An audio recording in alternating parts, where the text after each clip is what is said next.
For all of you who listen to Submersion and own an Android device, go to the Google Play Store and download the Podcast Republic app.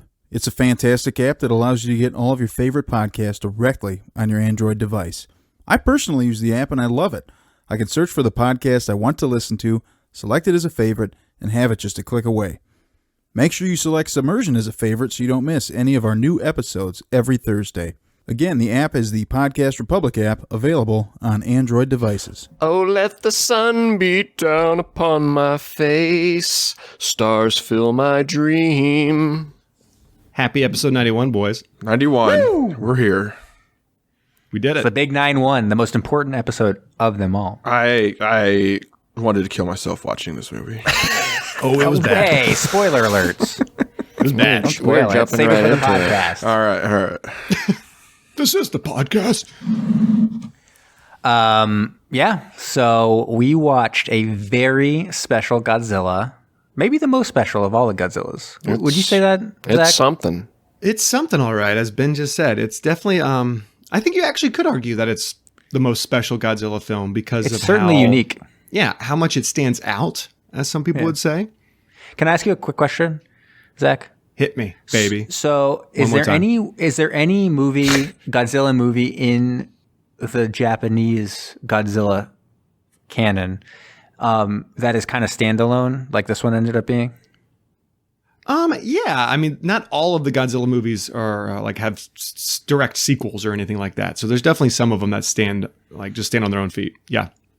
But is there one? Is it like, because you'd say this one is almost its own era, because then they had to reboot it later, the American Godzilla. Yeah, I mean that the new one came out 5 years ago? Yeah. Yeah. So, is there any Japanese ones where they were just like Godzilla, and then they were like, "Hey, you know what? Well, we're good." Yeah, I guess you could almost argue the one that they made directly as a response to this film. Toho was obviously unhappy with how this was received worldwide, so that's what made them go back and create Godzilla 2000 Millennium, which that movie then spawned, I think, 3 more movies in the Millennium series. But that Godzilla 2000 is like a standalone one. So I heard they made Godzilla with practical effects up until 2004, which is pretty awesome. Yeah, because the 1998 one looked like shit.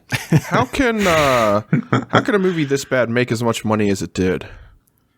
Oh, it didn't make that. I mean, in the end, it didn't make that much money, considering it's kind of like it was profitable. It's a good amount of money. I guess I'm going to throw it out there. I think it's probably Roland's name. I mean, Independence Day was huge. So, yeah, did you guys notice the little alien on the computer? Yeah, when they were in the Knicks stadium. Oh no, I missed that. They had the action figure, right? Yeah, it was the alien action figure from ID4. And if listeners haven't yet caught on, what did we watch for this week's episode? The first Hollywood Godzilla film, Godzilla, released in 1998. Yeah, a.k.a. Godzilla 1998. Yes. Starring Matthew Broderick, Boo. Maria Pattillo, Hank Azaria. Yay! Oh, you like that? Oh, man. I think he was the best actor in the movie. One of 3 Simpsons people in this movie. Believe it or not. Wow. Is that a Zach fact? That's a real fact. There's 3 voice actors from The Simpsons are in this movie. Who are the others? Let's guess. Was Mayor Ebert one? No, he was not. He looked like a Simpsons character. He's supposed to look like Roger kind of Ebert. like, or Ebert. Yeah, he's supposed to be Ebert. Yeah. I don't know, who else was it?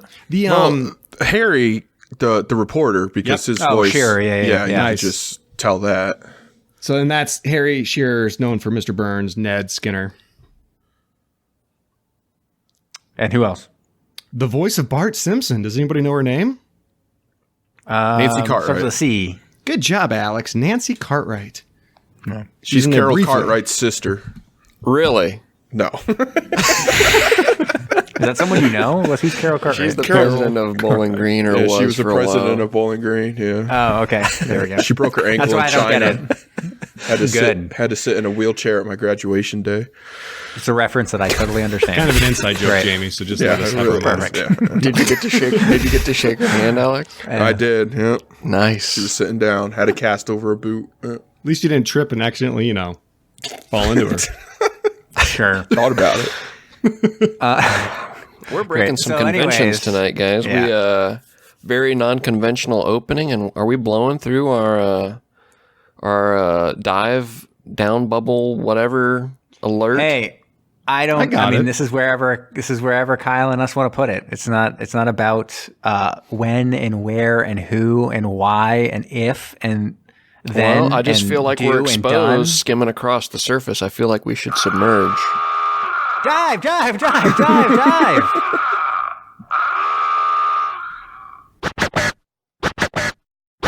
Time to submerge sideways. Go Godzilla, go Godzilla. Godzilla's in your house, Godzilla's in my house. He's gonna get you when you go to sleep. Godzilla drives a Lambo, you know he ain't cheap. Go, what you doing now? Evening in Tokyo, burn it to the ground. Fighting King Kong and you fighting Mothra. Fight the whole world, you're Godzilla. And they're gonna fall. They're all gonna bow to the king of monsters. Cause you're Godzilla, y'all.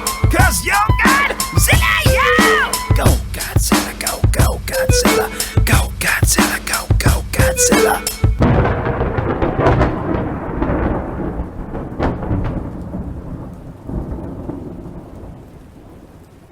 All right. Now Kyle will put in a little sound clip there. He'll put in the sound clip, and then we just got to get into it. Unless you guys have something else to say about your lives and your loves and your living and your loving. Nope, we're into it. We're about to get depth charge, so we need to get right into this sucker. Great. All right. So Godzilla, 1998, greatest movie ever made. We open, and we see a nuclear bomb test going off in French Polynesia. Apparently it's the French, ? Who knows? But there's iguana, and it's like, whoa, check out that mushroom cloud. But we know what's going to happen to that iguana. Opening credits sucked, by the way. Yes, I actually agree. I agree with that as well. We sometimes mention how there's surprisingly good opening credits. I think Fantastic Voyage has some really cool opening credits. Probably the best I've seen. This did not. It is actually real lame and odd opening credits. But anyways, we know that's going to 100% become Godzilla. And indeed, years later, we are in the South Pacific. Yeah, and it was just to catch viewers up. It was a bunch of really ominous music overlaying a bunch of like B-roll footage of iguanas and lizards and stuff. So it was kind of lame.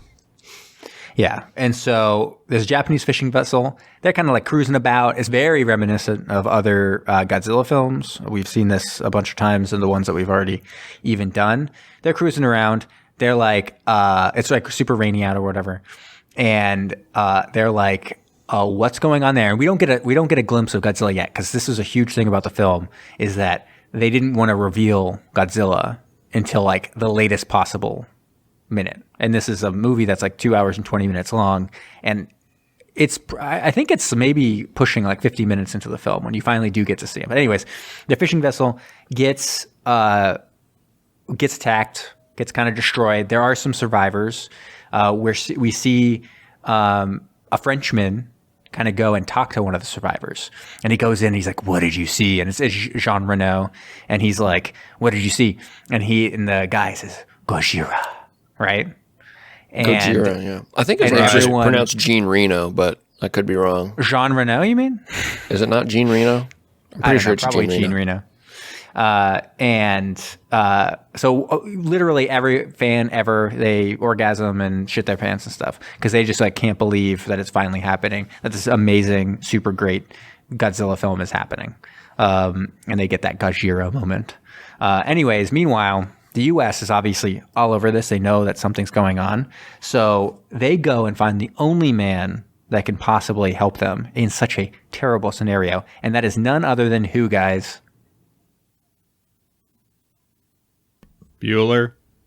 Very good.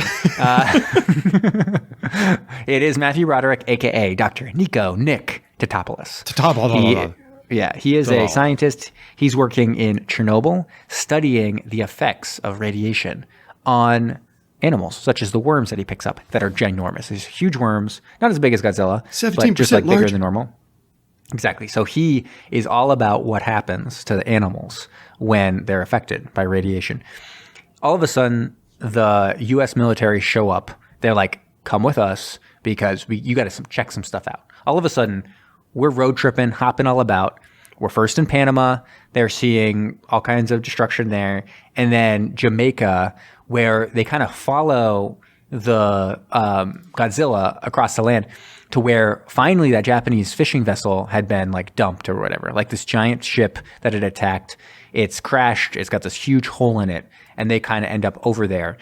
And Nick's still kind of like not totally getting it. He's like, you know, why is this such a big deal? Whatever. And then I actually remember seeing this in the theater when they kind of zoom out from him and he's in the giant like footprint of Godzilla. So at this point, everyone's jazzed. They're like, greatest movie ever. We're huge fans. We're loving it. We're loving every second. Nick kind of like pinpoints the fact that this is an unknown species, that something has happened to the DNA, and it's not anything that he like recognizes as being something that is known. But he is pretty sure that it's like mutated from whatever. Yeah, he's a scientist. I don't know. I'm not a scientist that studies radiation effects on wildlife, so I can't speak to it of exactly what happened there. But he's like, dude, check it out. Like this thing is totally nuclear. Meanwhile, his ex-girlfriend is a reporter in New York, and boy howdy, are we going to get invested in her professional troubles, because guess what? That's what we really care about. Oh, this is 100% what everyone is clamoring for. They're like, what's up with her, and why isn't she getting her chance to be a news reporter? Because she's been dating the head like lead anchor of the news station, and all of a sudden he kind of like drops her like a hot potato, and it's like, get out of here. And she's like, what? And she's like obviously furious at him. He's like such a dirtbag. He sucks. And she's like, well, this is, my career's over. Everything is awful in my life, and you know, screw this. While Godzilla is traveling there, she kind of sees on TV them talking about this, like these news reports about it. And there's Nick. Lo and behold, her like college boyfriend. They dated for a really long time, and they were like super into each other. And he even like proposed to her, was like super in love with her. And she basically like let him get away. He was like the one that got away for her. And now she's got this like dead end job, and like she's like, shit. But now says, there's an in. Here's a guy that clearly was in love with her that might be able to get her some access to the biggest news story. I need to cut in, Jamie. You missed a little bit of the romance earlier in the movie between, I think it was Kathy Griffin, right? Oh, yeah. Yeah? Said Matthew was cute. Oh, yeah. And he's like, she thinks I'm cute. It's a love triangle, and that's something that doesn't really get played on too much, though. Nope. I think that's the only point in the whole movie. Yeah. While we're cutting in, I'd also like to cut in and apologize to Jamie. It is Jean Reno. Thank you. Trust me. He is French, I believe. He is French. So anyways, while she's even like doing this, like, I got an in, all of a sudden Godzilla arrives in New York. It's rainy. It's another scene that I remember in theaters and from a lot of the advertising stuff. There's a fisherman. Yep. He's quietly fishing away, New York Harbor. They're like, have fun. You're not going to catch anything in that dirty Hudson River. And he goes out there. All of a sudden, he's got something huge on his line. And then his rod is pulled from his hands. And what comes towards him but Godzilla. Jimmy said it rod. comes up.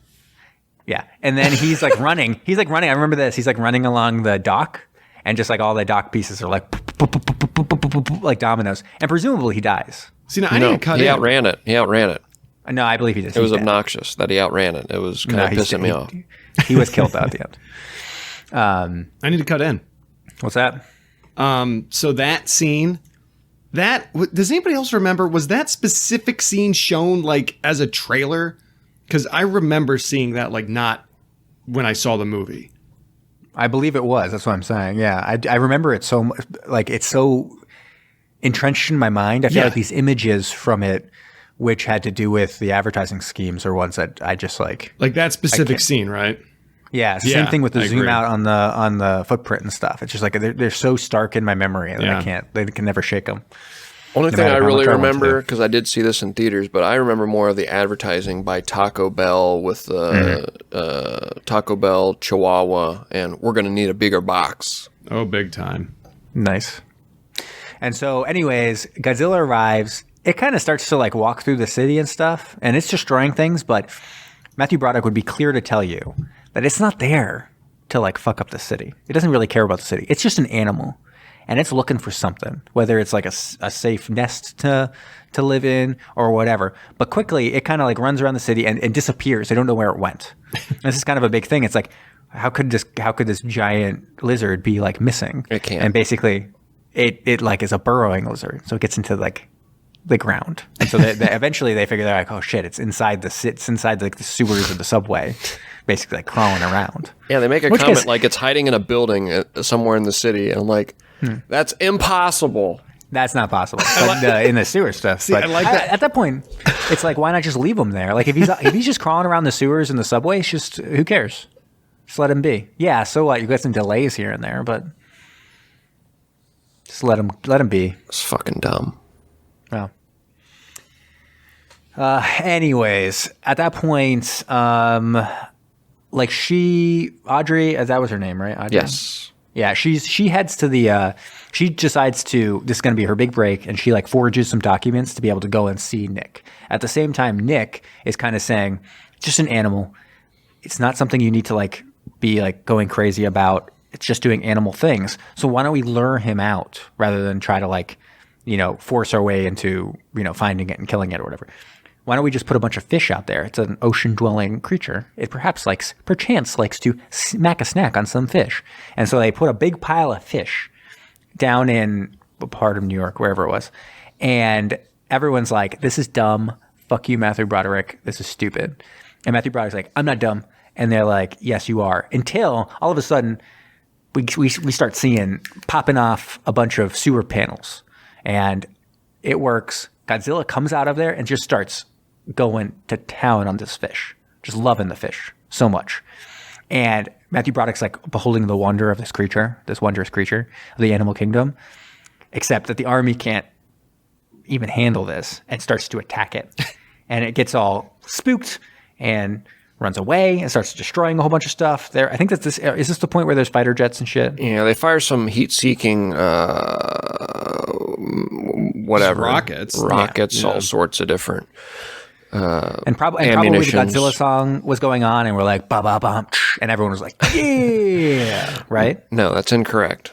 What? Well, what did they hit? Needless to Ben? say, they end up finding that he is not giving off any heat signature. So the heat-seeking rockets miss, and they collide with the Flatiron building, and then the Flatiron building. Yeah, and that's the first one. And then they try again later and hit the Chrysler building, and he's already destroyed the MetLife building. So they're tallying up quite a big budget there for repairs. And then we get this nice great one-liner from the helicopter pilot.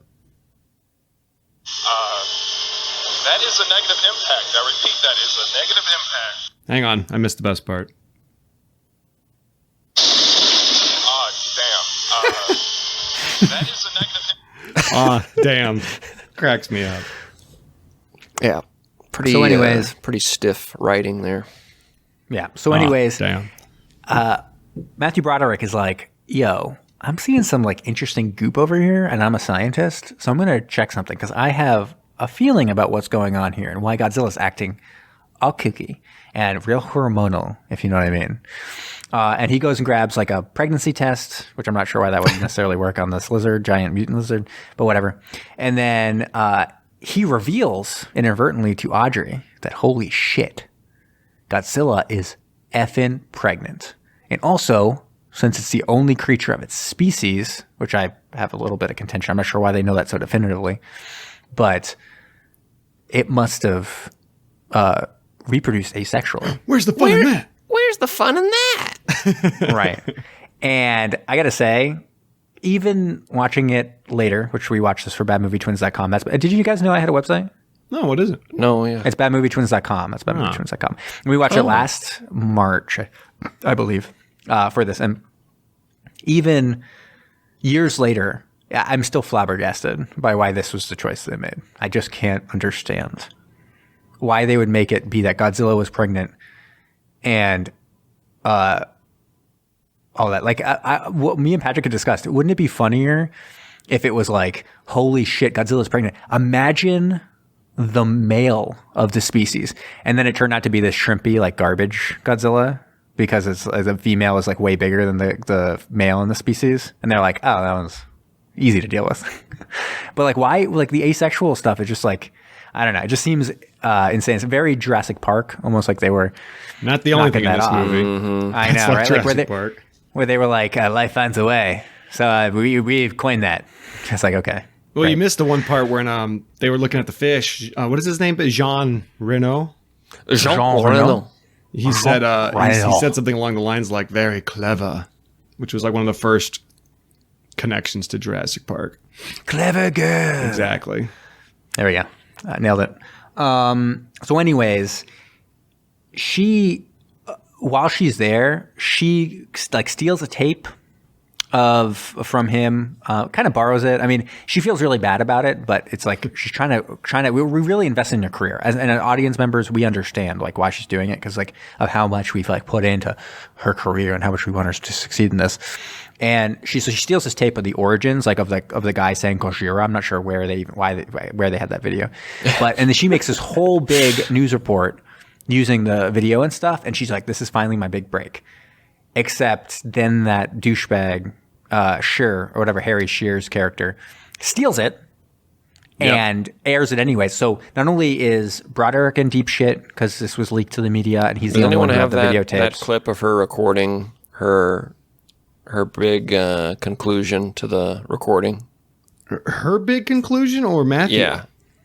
No, hers when she records with the footage and stuff that she's got about all the king's horses, all the king's men. Oh, couldn't it's terrible. Couldn't put she goes the Big Apple back together again. Yeah, she concludes her little recording for the news. Well, it appears that all the king's horses and all the king's men couldn't put the Big Apple back together again. Back to you, that's Tom, or whatever. See, and that's just the star power that we've become invested in and why we know that she needs to succeed. And really, we've forgotten all about the Big Lizard.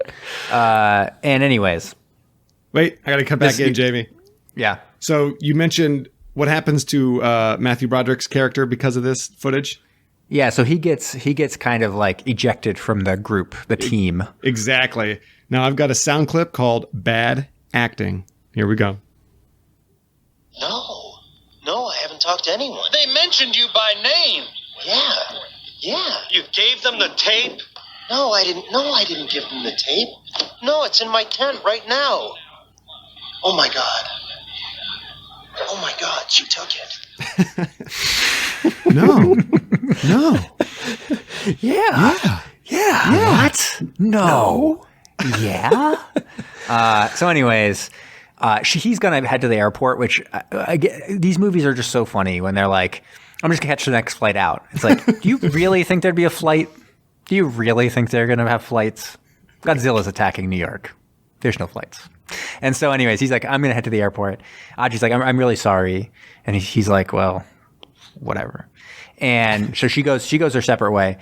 He ends up getting kind of like semi-kidnapped, but also kind of gets ensnared with Jean Reno character, who reveals himself to not be the insurance agent he had been pretending to be, but actually the French Secret Service, because, as I mentioned, the origins of Godzilla seems to be French in this movie somehow. But anyways, they've been tracking. We have an insurance adjuster on site to talk about this, whether or not he was believable, right?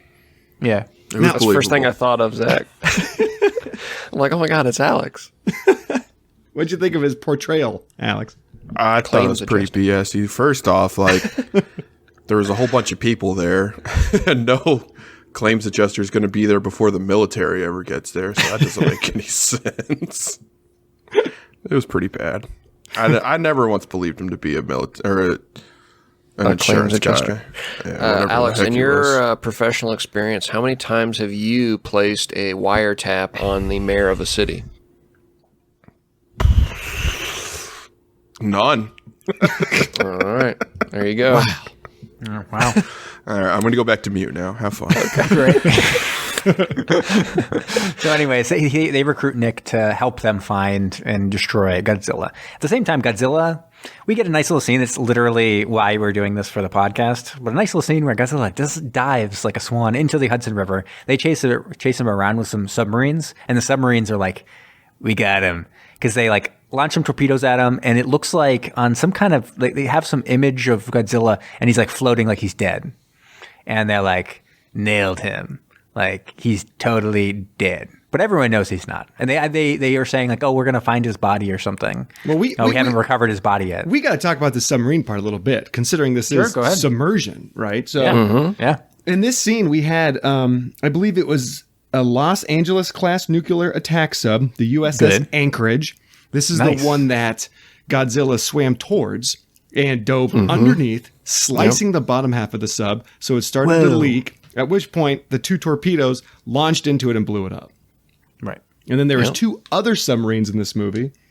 An Ohio-class nuclear sub, the USS Utah, and another submarine called, I think, the USS Indiana. I don't know if anybody else caught that. Didn't. Knew the Anchorage because that's the one that got blown up. Exactly. Yep, the other 2 subs survive. The other 2 subs survived. So subs 2, you could say, I guess, Godzilla 1, right? Yes. At that point, although you'd eventually say maybe 2-2 because Godzilla does survive. Yeah, that was honestly a very unnecessary scene because it's way too early in the movie. You know Godzilla's not actually dead. Yeah, I mean, it's about an hour and 40 minutes into the movie, so way too early. We still have another hour left. Pretty much. So anyways, Nick and the French guy, Jean Reno, they start heading towards into it. And he's got an idea of where to go. He's like, oh, we're going to go into like the subway tunnels. There's an opening and we're going to climb through there. And Audrey and her cameraman also follow them in because she's still not giving up on this career. And as me, I, for one, was excited. I was like, thank God. I would have turned the movie off. I'm like, if you're going to quit in your career, I quit in this movie. So they follow them over.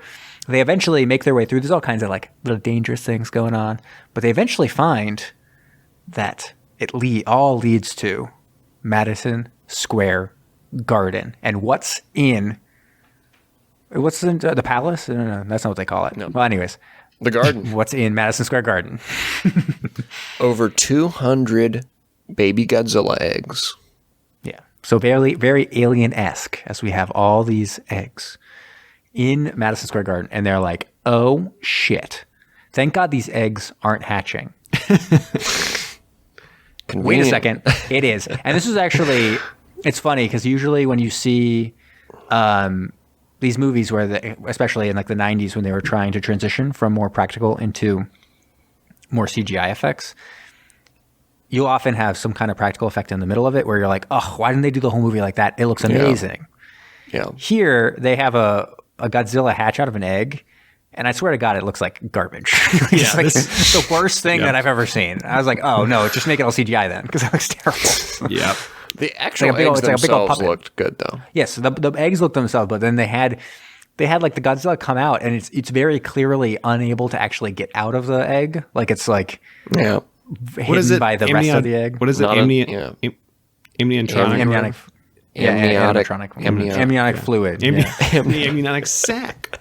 Right. Yeah. Animatronic. Not enough points of articulation. It's just like a finger puppet getting shoved out of the egg. Right.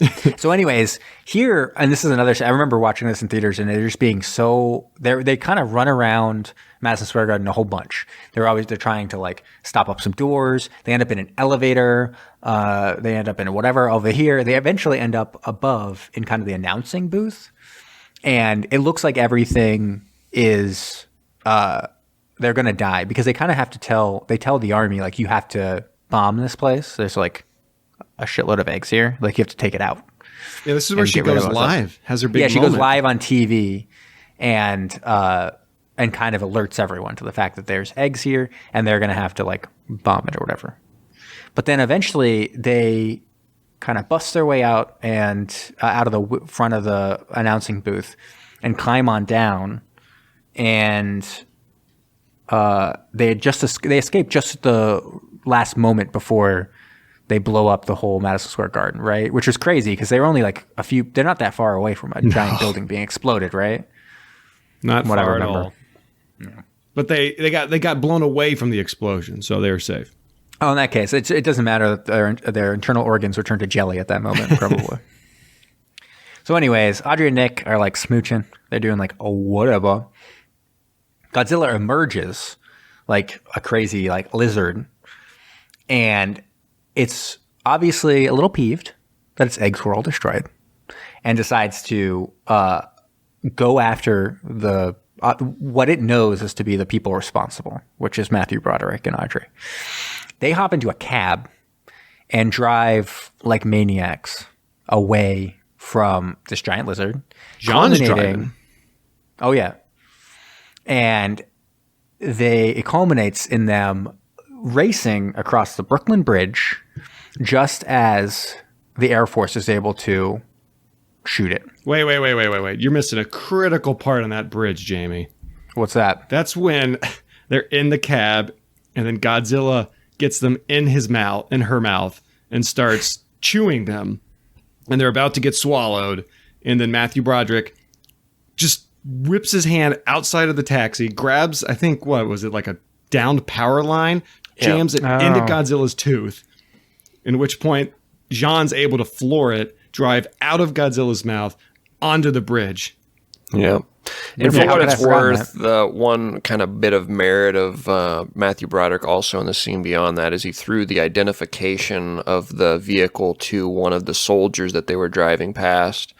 And the soldier was then able to communicate with the radio in the taxi cab based off the identification number on the cab.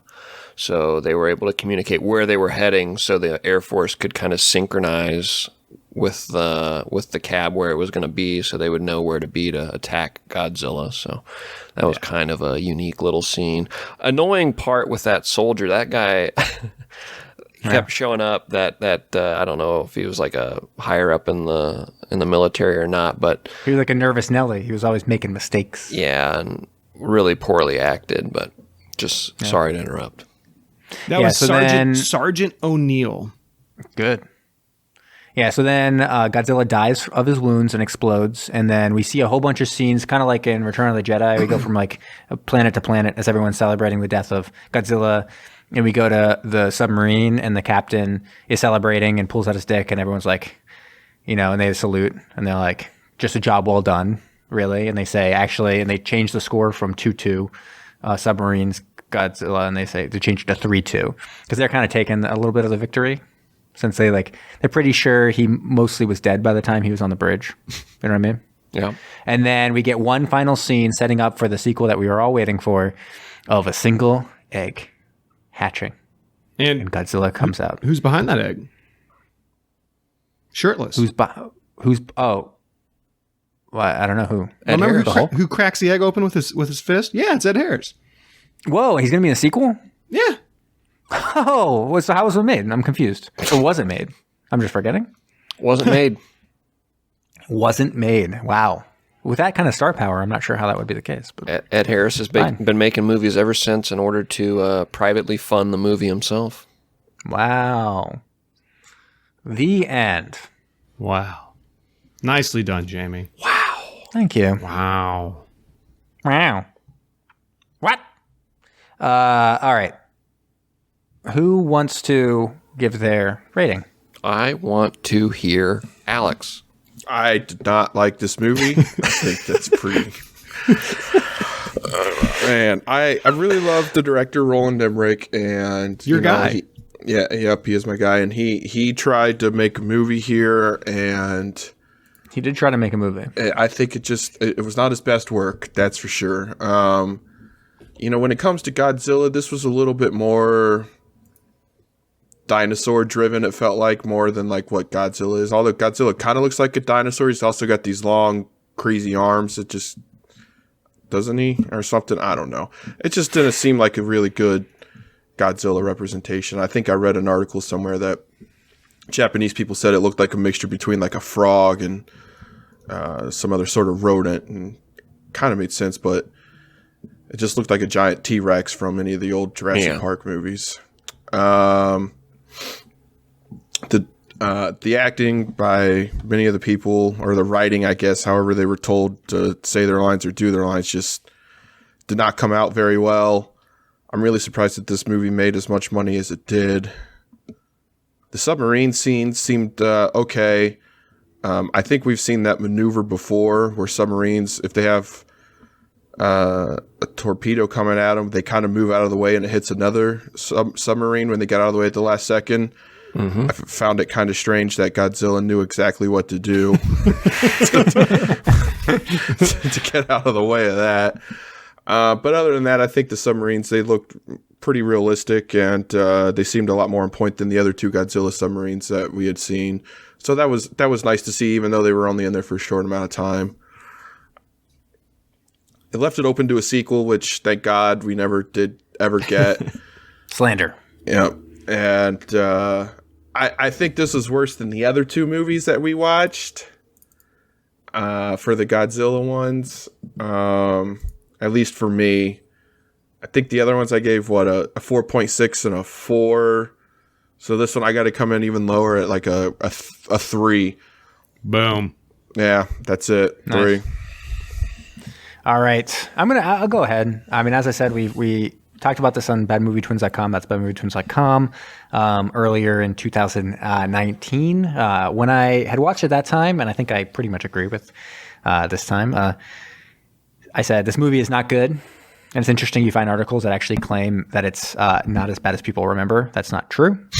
The basic premise is actually, I think, good. I like the idea of it being more animal and kind of wanting to find a place to lay eggs. Like that's an okay premise. Like trying to find that island to live on or whatever. Like that's pretty good.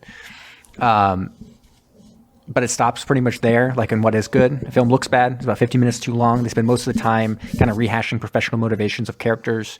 We're supposed to care that Audrey is like a journalist, but feels like she can't make it in a male-driven world while Godzilla is attacking. Like literally like a monster is attacking the city.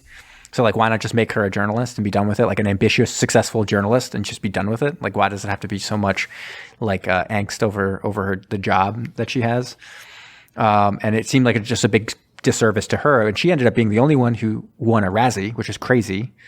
And she never like worked again, so it seemed like just a terrible thing all around for her to have been involved in the film. So anyways, I had said that it was a good trilogy if you wanted to watch the bad movies from that time, like Batman and Robin, Wild Wild West, and this is a pretty good threesome from 1997 through 1999. In the end, those are pretty good. And so in the end, I kind of going back and forth, like with and obviously bad movies, like something like Steel Sharks. If it's better than I expected, it often gets a 3.5. A big film like this that obviously has some merits in terms of like the production and how hard people worked on it, and the acting level and different things, it just really falls flat. Oftentimes that'll end up close to that as well. So I think I'll end up somewhere around there, maybe like I want to say a 4, but that seems high, so I'm going to go a 3.5. Boom. There it is. All right. I'll hop in. I'll leave Zach for his movie month to bring up the rear. I'll start with what I liked, and bear in mind this is not what I love. This is what I kind of tolerated. I think Hank Azaria's character was fine. I liked the part where it kind of was like the climax of the movie where he tailed Matthew Broderick's character into the warehouse where the French Secret Service had sort of enlisted him to go back into the city and find the nest. They're going to eradicate the nest that everyone else is turning a blind eye to. And Hank Azaria tailed them, and then he kind of goes back and coaxes Audrey into joining. Can't really qualify why. I don't really know why he would need her, but whatever, suspension of No, disbelief. I think they're just a team. He wants her to succeed. Yeah, so he goes and grabs her. they kind of hooked me on that, and I thought he acted that scene well in convincing her to, find redemption here and prove to the world, and also bail out at the same time her boyfriend, that he was right all along, and everybody wins kind of deal. I thought that was kind of cool, and then they kind of create this little team, sort of Stranger Things-esque, where you got Matthew Broderick, Jean Reno, Audrey, and Hank Azaria teaming up to thwart the Godzilla threat. So that was kind of fun. The rest of the movie, though, really sucked. I saw this in theaters back in the day, and did not recall or remember it being this bad, and now seeing this and kind of studying and researching for the podcast, it's amazing, like now seeing all this stuff about how much people have hated this, and haven't really heard about it, and now it's all kind of coming to a head now as we record about it, just how much people hated this movie. And I think it was very, very warranted and due. The writing was terrible. At so many points I was watching the film, there's so many bits of dialogue, like, what the hell am I watching? I even texted that to our group text. Like, there are so many moments I'm just like flabbergasted that this movie made it to theaters. And I know at this point you guys have all kind of mentioned the different things. Roland Emmerich was kind of riding high and had accomplished some great filmography under his belt, and this was a step backwards. This movie stunk. I'm going to give it it almost got to the point where it was almost enjoyable again. It was so bad it was starting to become fun again, but it didn't really hit that for me. It kind of stayed in a valley for me. I'm going to give it a 2.5. Ooh, look at that, Alex. Yeah. You liked it more. I guess. I could change it to 2.5 to say I equally disliked it. It was not a good movie. You guys brought me up a little bit. I was actually going to go more like a 1.5 or 2. Don't let us talk you out of that, man. If you gotta. What did you give it, Ben? I'm going with a 2.5. 2.5. Okay. Did I make it back in time? Yeah. Okay. Yeah, Sorry. Take a shit or what? No, dog had an accident, so I had to go clean up some mess. Sorry. Okay, so Godzilla, 1998. So I like a lot of Roland Emmerich's films, but based on what I was looking up, so I guess this was kind of the, long story short, like Toho originally was kind of like interested in a 3D Godzilla film, but it never really took off in Japan. So then TriStar was trying to market it over here in the States, and they wanted Roland with his, I guess, his partner, best friend, who was a producer for this film, Dean Devlin. So Emmerich and Devlin were back and forth to decide on a movie, and I guess they were originally going to make a movie about an asteroid hitting the Earth, but there's already 2 other movies being made about that premise. So they were like, well, we can't do that, so we might as well make this Americanized Godzilla film. So these 2 other guys wrote the script, and then they threw that out, and then these 2 guys wrote this script. So it's definitely a product of both of them. And I think they really, really, really, really missed the mark in terms of a Godzilla movie. Apparently, Emmerich's not a huge Godzilla fan in general. He doesn't like those Toho films. But Dean Devlin said he is. That's partly probably why he regrets this movie. I think they both are on record for saying they regret this movie. But the first 10 or 15 minutes, I actually thought were a good setup for a Godzilla film, right? Like, I know, Ben, you talked about those opening credits. You don't really like them that much. I mean, yeah, they were cheesy, but still, like, they kept the dangers of nuclear weapons and nuclear testing, right? Yeah. So they kept that, which was good. That's Godzilla. And then the opening Japanese fish tanker, right? And you don't see Godzilla, but it destroys it. That's Godzilla. That's very Godzilla. Yep. And then once they get to the scene, and I wrote it down specifically, they cut to New York, and they didn't even say New York on the screen. It just says the city that never sleeps. That's when the movie goes to shit. It sinks faster than a Soviet K-19 submarine. It was bad. It was bad. So I know you guys probably talked about the acting, but I have to go on record saying this movie's acting is god awful. Matthew Broderick is terrible. You could put anybody in that role, and it would be better than that faceless, emotionless Matthew Broderick. And this is the thing. This is the thing that I just got annoyed with, is that Maria Patillo was the only one who won the Razzie. When I'm like, all these people should have won. Like this particular Matthew Broderick should have 100% won the Razzie. Yeah. Except somehow he gets skates away while they're like, look at her. I'm like, yeah, her character is terrible. There's no one who could possibly have acted that character well. Yep. Unless they were allowed to like ad lib and change the change dialogue. the entire character. Yeah, because the dialogue sucked. Dialogue was bad. It was poorly written. And everything was poorly executed. Even if you look up the movie poster on IMDb, and it's it's that classic movie poster of just Godzilla's foot. Well, his foot and calf are like 10 times the size of the helicopters. But when you're watching the movie, the helicopters are decently sized when they're chasing Godzilla. Not to mention there's one scene where I think there's like 80 helicopters on the screen whipping through these skyscrapers. I do like that the tagline is size does matter. Yeah, that's it. That is pretty good. But in my mind's eye, when he's eating the fish, he's like tiny. And then he's like way bigger in every other scene. Yeah, like it's like the scale just changed throughout the film. And I guess like if you think about how big Madison Square Garden is and laying all those eggs, it would have been pretty tough. Yeah. Yeah, what did he like lay on its back and poop him up like through a hole or something? I don't know. But probably. So I think I already said this before we did the recap, but because of this bombing of this movie, well, even though it made a lot of money, review wise, it bombed. That's why Toho did directly create Godzilla 2000 and kind of revived the Toho Godzilla franchise because of this movie. We are going to watch a movie where this American Godzilla shows up in a Toho film. So we'll keep our eyes open for that and see how they handle it. So review time, score time. What did you guys give it again? 2.5, 3, 3.5. All right. Yeah. So I know the other two Godzilla movies I am a huge fan of. This one, how can I say it? Shit the bed. So I'm going to give it, I have no interest in seeing this movie again. I thought it was better. I remembered actually kind of liking it as a kid. I did not like this film. I'm going to give it, I did like the submarine scene though. I think Alex talked about that. That was good. I'll give it a 3. That's it. Nice.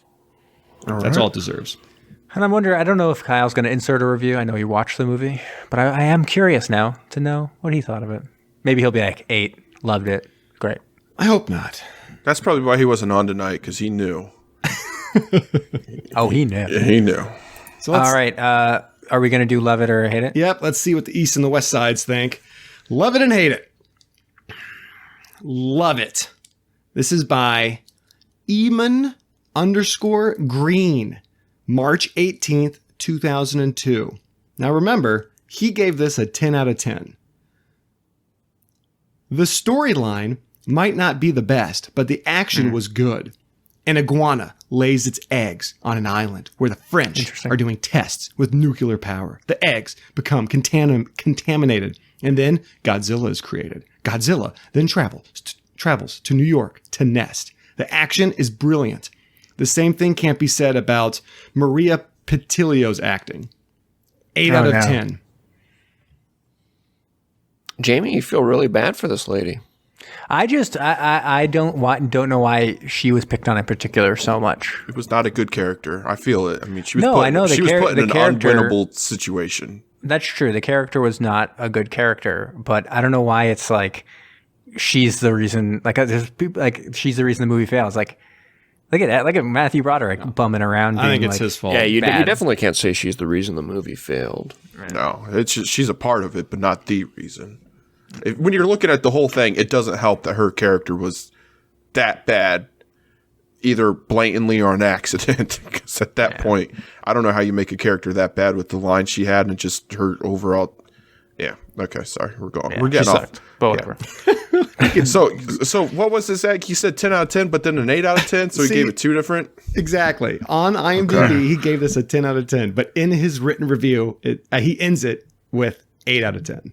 So I guess he remembered Maria Patillo and was like, he's like, oh crap, I gotta make this. Never mind. Yeah. Okay, so that was Love It. Now we have Hate It. This is from Dasifu, March 30th, 2007. He titled his review, "What the hell was that?" What the hell is even that? Dasifu. I put this movie within my top 5 worst sci-fi movies of all time. It seemed to me that Roland, the director, didn't care at all about this project. He only cares about those millions he made for it. The direction is bad. Those scenes when the helicopters chased Godzilla, the shot from inside the helicopter looked like it was taken from an arcade video game from the 80s. The acting was crappy. The lines were lame, and the plot. Sorry, there was no plot. Only the idea of a big lizard that it must be killed. I give this movie a 1 out of 10 just because there is no lower numbers to rate this remarkably wasted of money, time, and tape. Do yourself a favor and do not watch it, ... He hated it. Yeah, he hated it. He did. Yeah, he hated that. All right, should we get some trivia? Yeah, sure. There's a lot of interesting things about the production, which we've kind of mentioned a little bit. Henry Saperstein, he co-produced, distributed other Godzilla films. He was able to finally convince Toho to allow him to shop it around for Hollywood studios. And so he had been trying to for 10 years, and finally they acquiesced. And so they initially met. He initially started this in 1992. So that's it's a pretty long time of development following this. But he met with Sony Pictures. They passed. He had met with them mostly regarding the Mr. Magoo live action film, which is just hilarious to me that that's why he was in the meeting. And eventually they kind of got around to talking Godzilla, but they passed on it. And he went over to TriStar and they also passed on it. But then he went above kind of like the lower level executives straight to the CEO and convinced him to give him to go ahead with the project. And so they went over to Toho, got this huge laundry list of demands, and kind of gave them a lot of merchandising rights, a lot of international box office percentages and stuff like that to convince them. And then they also got a list of no-nos when it came to Godzilla. And apparently Emmerich kind of threw these out when it came down to it. But like one of them is that Godzilla can't die, for example, was one of the ones on this list of things you can't do with Godzilla. Oops. And yeah, it's like Godzilla dies at the end of this movie. So they kind of threw it out in the end, but yeah, they got this. Toho was very protective of the property, and the U.S. kind of shit on that a little bit when it came down to it, which is why they ended up making that other movie as a response to kind of be like, no, this is Godzilla. Screenwriters Elliott and Rossio, Ted Elliott and Terry Rossio, they were tapped to write the script first. They submitted a draft in 1994. John DeBont at that point was on for directing and was pre-producing the film for a 1996 release. They were actually going to discard the atomic origin, replace it to one where Godzilla was artificially created by the Atlanteans to defend humanity against a shape-shifting extraterrestrial monster called the Griffin. Wow. Let that sink in for a second. Was that going to be like a Godzilla versus Griffin movie then? Yeah, kind of. Griffin. So it was going to be that.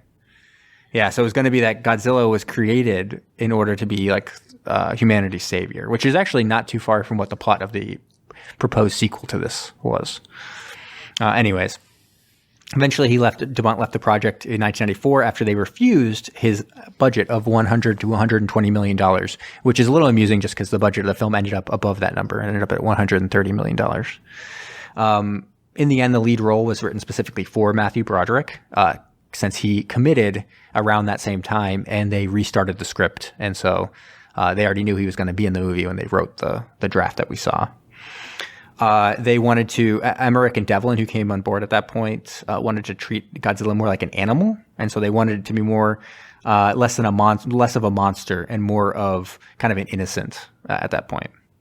They also were going to have him have chameleon, skin changing powers, but they abandoned that. It's also the reason why they abandoned the fire breath. They instead made him like be able to blow stuff away because that seemed more realistic for an actual animal. It also make a little bit more sense when to say they want to be able to find Godzilla, like when they did in the movie. They could just say, right, yeah. "Oh, he turned the same color as the building," instead of just, his eyes just disappearing. Yeah. Fruit of the Loom lost the license to sell any Godzilla-related apparel when they leaked images of Godzilla on the internet in 1997. How did they know that they had leaked the images? Because they had been given a specific fake, and when that unique fake was found on the internet, they knew Fruit of the Loom was the culprit. That's pretty clever, actually. Yep. So it did end up being the internet or the underwear company. Yeah, the underwear company. Yep. Size doesn't matter. That's embarrassing. Yeah. So it ended up as a box office flop, despite being the 9th highest grossing film of 1998, because it was estimated that it had to make, I think, over $300 million domestically or something to have broken even, and that was not the case. Worldwide, it broke that number, but not domestically. Critically, it fared even worse than that, and ended up being nominated for Worst Picture Razzies, along with a bunch of other Razzies. Patillo was the only one to win, along with Worst Remake. Interesting, the film that it lost, does anyone know what it lost to for Worst Picture? In 98? Golden Raspberries? Yeah. No. No one's going to know it. It's called Burn Hollywood Burn, an Alan Smithy film. It was a mockumentary about a director named Alan Smithy, written by Joe Esterhaus, which is he's well known for making a whole bunch of sexy thrillers. We've never watched it, me and Patrick, even though we have a badmovietwins.com, because it's too small. It actually wasn't really released to theaters, so we don't really consider those for badmovietwins.com. It's badmovietwins.com.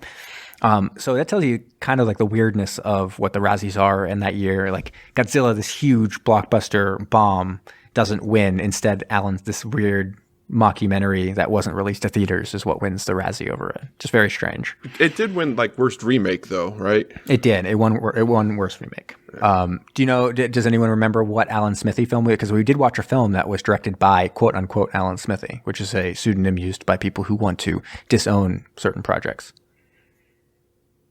Can't remember. I watched another movie by Alan Smithy. So Alan Smithy is like a pseudonym. So the film was Sub Down, starring Stephen Baldwin. Yeah. That was the one that was Alan Smithy film, even though I actually thought it wasn't that bad. There was supposed to be a sequel, but it was canceled. It said they made the animated series. I asked Patrick how that was. He watched the animated series for badmovietwins.com. He said, or at least the first few episodes, he said it was better than you would think it would be. The concept is actually kind of cool. It's like he finds the egg, it imprints on Matthew Broderick's character. And so he's kind of like the mom. It's very loyal. It's very intelligent, and it's most importantly sterile. And Godzilla 2.0 kind of runs around for a while getting chased until a new monster is discovered near Jamaica, and Godzilla goes and fights it. And so the rest of the series is kind of Godzilla being on and off a good guy. It's like a Monster of the Week kind of thing, I think. Yeah, a little bit. Yeah. And I think the idea of the sequel was supposed to be that Godzilla imprints on Broderick and then becomes more of a hero. Yeah, in the sequels. And I know, like you said, Patrick said it was better than you'd think it was. And I think that's kind of like what the general consensus is too. It's better, it's better than the movie.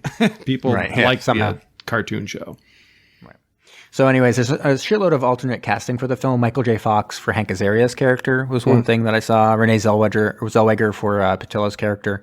And there's a whole bunch. I wouldn't even be able to list them all on here. It's crazy. With a movie this big and such a substantial flop, there's actually been several full books written about it. So I think that's where a lot of this comes from, is interviews where they've talked about all the people that were considered and talked to and all that. So there's just too many to talk to. But there are a specific number of directors that were attached to the film. So when it was first conceived in 1990, James Cameron was offered a chance to direct. He passed. Tim Burton was connected for a few years. Then Joe Johnston's name came about.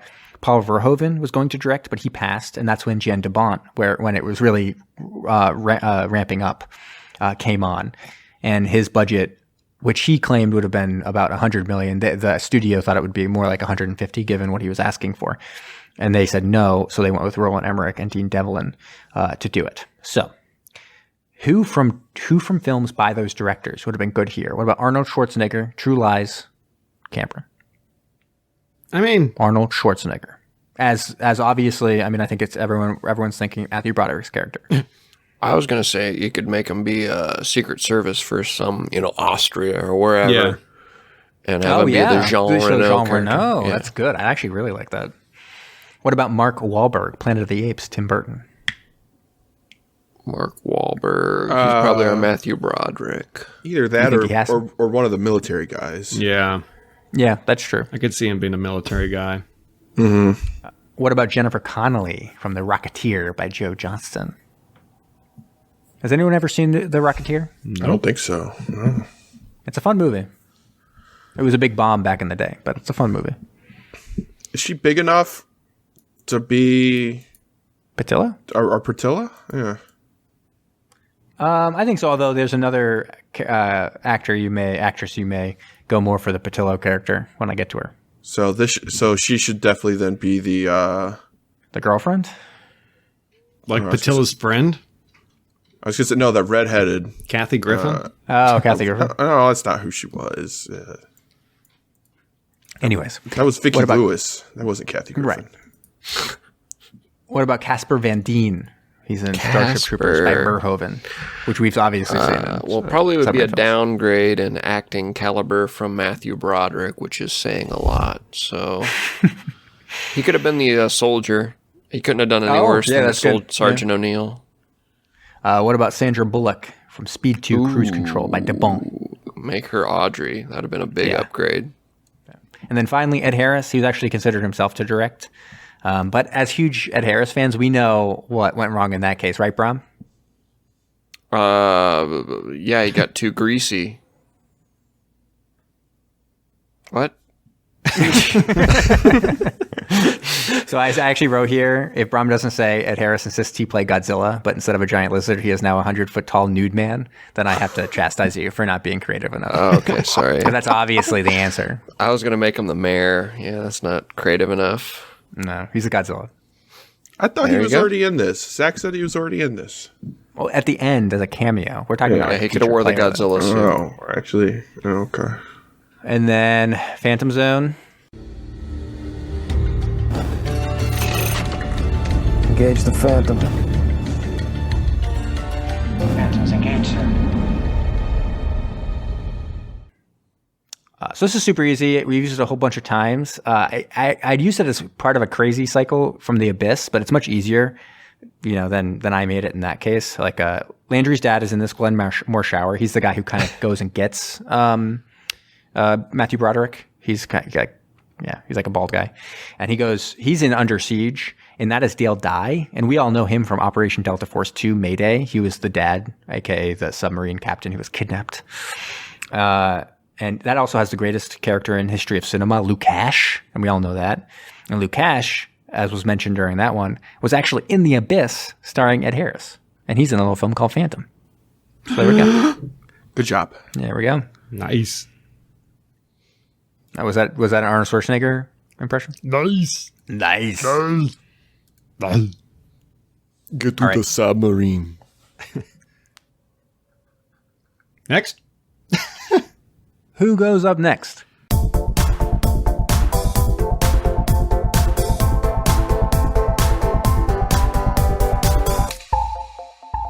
You guys think I was actually looking up news? Typically, Alex with the news. I was going to say, if Kyle's not doing his little subs-roll rider, maybe he is. I don't know. We'll find out. We'll find out. News. All right. So, turns out sexy single Chinese fishermen are finding little mini submarine drones floating around in Chinese waters. It's kind of weird. In 2018, 18 of these things were just found in like fishing nets, and fishermen just randomly drawing them up. And they're mini tiny drones that I guess are used for underwater surveillance. Companies are putting up rewards for them up to 72,000 American dollars. Whoa. So I may go do that for a year or two, see how many of those I could find. You say they're for underwater surveillance, like... Well, the U.S. Navy uses them. No. Just like I guess looking for other submarines or mapping or mines or just anything military related that they could come up with. They're not too terribly huge, which is why these fishermen are able to drag them up. But it's unclear how these things are getting close enough to populated areas, or at least popular fishing areas. You know. Yeah. I don't know. I just thought it was kind of a strange article I found. Was that Japan? China. Okay. Yeah. And then also, I looked up an article from 1998, and shortly about a month after this movie, Godzilla, came out, there was an incident involving North Korea and South Korea in a submarine. Speaking of fishnets, once again, it happened to be a North Korean submarine got caught in a giant fishnet in South Korean waters. The sub surfaced and was trying to get free of the net and had issues with it, so it had to put its tail between its legs and actually call South Korea Navy over from help. When the South Korea came to help, they were towing the submarine back to another base when the North Korean sub actually then sank. And all 9 people that were on board were dead. Five of them looked like they were murdered, and another 4 committed suicide. So it looks like no way. They were North Korean. So what looks like happened is there were agents on board the sub, and they had done an espionage mission into South Korea. So they were able to get someplace stealthily enough, sneak into South Korea, do whatever they had to do, and then they were heading out when they got caught in the fishing net. So they murdered the other sailors and then all committed suicide so they wouldn't get caught. Holy shit! Is this a news article or a screenplay you're writing? Yeah. No, this was a real event. Yep. That could be a movie. Holy crap! It sounds pretty cool, doesn't it? I don't want to say cool. Okay. Well, not for them. Yeah. For a movie. Yeah. You heard it here, folks. Yeah. Did anything happen from it though, Alex? Like, obviously not. No, I don't think so. I mean, just I mean, whenever North Korea, I feel like, gets caught doing something it shouldn't be, they just kind of forget about it. You know, like recently that person, who was he, from Kentucky or Cincinnati, a couple years ago, got caught. They kept him in prison, and finally his condition suffered long enough to where North Korea just said, "Here, you can have him back," and nothing really came of it. Warm beer. Yeah, that person. Yeah. It just seems like whenever they get in over their head and something happens, like, the rest of the world knows that they got in over their head and they're just trying to act bigger than what they are. So I think people just treat them like little kids. So I don't think anything really happened. Interesting story, though, huh? It was very interesting. All right, We that's know all I what's got. up next. Ba-ba-bump, ba-ba-bump, ba-ba-bump, ba-ba-bump. Tube 3 ready to fire, sir. Commence the countdown. 5, 4, 3, 2, 1. Give it to me. Bum, bum, bum, bum, bum, bum, bum, bum, bum. Countdown. There we go. This week, you knew it was coming. I wasn't here last week, and the week before that, I forget what I did for the top 5, but it's time for a little bit of Godzilla fun facts. So I have got 5 savory, delicious Godzilla fun facts for you tonight. Oh, some Brom facts? You want to copyright that? Brom facts, sure, we can copyright it. These are real facts, though. 100% pure. Well, so are Zach facts, though. I wasn't making any comment about Zach facts. I'm just reinforcing that mine are indeed true facts. Well, lightning struck a couple times since Zach's been true. So I think that's right. Yeah, it's probably true. That's probably right. Number 5 of our Godzilla fun facts. Did you guys know Sir Patrick Stewart presented Godzilla with the MTV Lifetime Achievement Award in 1996? Really? That is a true story. It's awesome. That's even before there was an American Godzilla movie. That's right. And they had a video and Sir Patrick Stewart was like stone cold, just came out straight faced and presented an award to Godzilla. And they did a video montage to Godzilla stomping all over Tokyo, and gave him a Lifetime Achievement Award. Where was this for? What kind of award ceremony? MTV Video Music Awards, I think. MTV? Or maybe MTV Movie Awards. MTV Movie Awards. I wonder how they got Sir Patrick to go out there for that. I don't know. You'd think they would have gotten somebody, like Japanese, maybe? Was he Sir Patrick at that point, or was he just? He was not Sir Patrick. So maybe that's why. Maybe he was trying to get that Sir, and that was one of the ways he was trying. Pretty good get, regardless. Mm-hmm. Number 4. This one is a participatory Zach fact. Godzilla fun fact. I want you guys to chime in here. It's a little bit of trivia for you. Across various media, Godzilla has appeared with each of the following except one. All right, pay attention. Joan Rivers, Marvel's The Avengers, Charles Barkley, and Bambi. Which one was he not with? I know for a fact he was with Bambi because I've seen that ad. There's an old cartoon. Do you trust Zach, or is he deceiving everybody? They showed Bambi standing there, and then Godzilla's foot just crushes it. Not even joking. It's real. Okay. I guess we'll go alphabetically. Alex, Joan Rivers, Marvel's The Avengers, Charles Barkley, Bambi. I'm going to say Joan Rivers. Jamie. I was also going to say Joan Rivers. Zach. Marvel. Correct answer, Joan Rivers. There we go. Godzilla appeared in a comic book series with Marvel's The Avengers, was in a video short, I believe, with Charles Barkley, and was in a video short with Bambi, as Zach alluded to. Yeah, the funny thing is, I think Charles Barkley was the only one I was pretty sure of. I was like, I feel like I remember people making fun of Charles Barkley about him appearing with Godzilla in something. There you go. Number 3, in 2004, Godzilla was awarded a star on the Hollywood Walk of Fame. Sorry, guys, it's getting late. A suited Godzilla actor was on hand to commemorate the occasion. So he is on the Walk of Fame, and was it Ed Harris Hollywood. in that suit?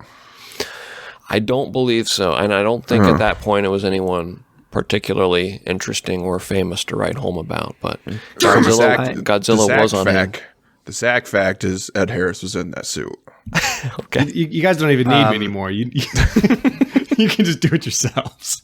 I'm gonna have to say, like, that was a great fact. But if you guys haven't seen the Nike commercial featuring Godzilla and Charles Barkley, just do yourselves a favor. We'll tweet. Godzilla puts on sunglasses. We'll tweet that out. All right, we'll have to watch it. They play basketball against each other. You're blown away by this, Jamie. It's amazing. It's got its own Wikipedia page. Does it really? Oh, wow. Yeah. Commercial synopsis is one of the sections of the Wikipedia page where they synopsize the commercial, which is 30 seconds long. All right. Yeah. Ben, can we have an episode? Can we just turn this into the Godzilla versus Charles Barkley episode, or what? We could, if there's a submarine in it.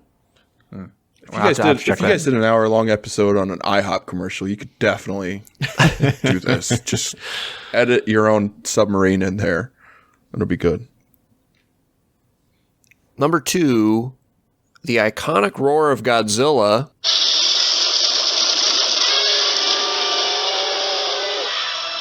Thank you, Zach. All right. It's a little too much. Okay.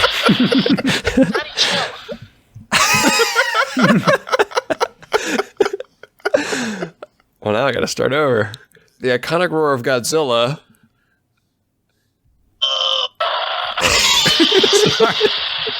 I messed that up. Is created by dragging a resin coated leather glove down the strings of an electric double bass. I never knew that. That's awesome. That is pretty awesome. Hard to believe. Let's listen to it one more time. All right. There you go. There you go. Number 1, pretty cool here. Haruo Nakajima wore the original Godzilla suit and played Godzilla for nearly 20 years. The original suit weighed over 200 pounds and was so hot that Nakajima lost 20 pounds by the end of the first film. And there you go. Wow. Facts. I knew the guy in the suit had done several films because when we watched that first one, I looked it up, and I knew he'd done a lot, but I didn't realize the suit weighed 200 pounds. That's ridiculous. Yeah, they adjusted it every film afterwards, so he always had a different look, but they constantly strived to make it a little easier on Haruo Nakajima. They said it would be typical because there was no like drain or sieve or anything like that in the suit. His sweat would just pool around his feet, and they would drain cups of sweat out of it after each day. That sounds like you know how hockey players don't wash their stuff? That smell's got to be rancid. It's actually the same. That was a trait shared with Charles Barkley during the Godzilla versus Charles Barkley. The sweat pooling around his feet. He also lost 20 pounds every time they did a scene. Charles did? Yeah. He probably could use it. He could probably afford to. All right, those are my Godzilla fun facts for the week. All right. Well, time for Zach Facts. Zach Facts, it's Zach Facts. When you're going down, get some Zach Facts when you're going down. Do it. So we've had some laughs tonight, and we've had a lot of facts. So it's a lot of facts, actually. A lot of facts. Too many, maybe too much. But I've got two more for you tonight. Only two. 2 Zach Facts for you. Fact number 1. In Matthew Broderick's autobiography titled "The Godzilla Inside Me," he quoted himself saying, "I really think I should win an Oscar for this." The Godzilla Inside Me? Yeah. That's like a play on something else, right? The Man Inside Me? Yeah. Yeah, which is a joke from Arrested Development. That's what it is. There you go. I think, right? There it is. The Godzilla Inside Me. So there we go. Is Matthew Broderick cut or uncut? Do we learn that in the book? I never read it. Oh. But I'm sure you can find it at your local bookstore, Simon. All right. Fact number 2, and the last fact for this episode. For the opening footage, TriStar spent $50 million purchasing an island and nuking it. However, the intern forgot to take the lens cap off, so they had to use stock footage instead. That's a pretty big screw up right there. And that's Zach Facts, ladies and gentlemen, boys and girls. Well, Great work, I, Zach. for one, loved it. And don't let anyone else tell you anything otherwise. Okay? Okay. I would like to say, before we close down for the evening here, we're not closing down. I want to extend a gratitude on behalf of the Submersion team to the podcast fanatic, Mike Taylor, who is a blogger that blogs on the topic of podcasts. He reviewed Submersion and gave us a 9.5 and said that we are one of the best podcasts going, and gave us a glowing review and ended up recording an episode about it. He started his own podcast. He's been primarily working in the written medium, but has transitioned into making a podcast of his own, and gave us high marks. So we appreciate you, Mike. And you can find him on Twitter at PodJunkies. There you go. Thank you, sir. You are the reason I wake up in the morning and hop on the podcast in the evening. Yeah, I hop 9.5. Think about it. Alex, final thoughts? I'm just glad we're done with this movie, and I can't wait for this month to be over.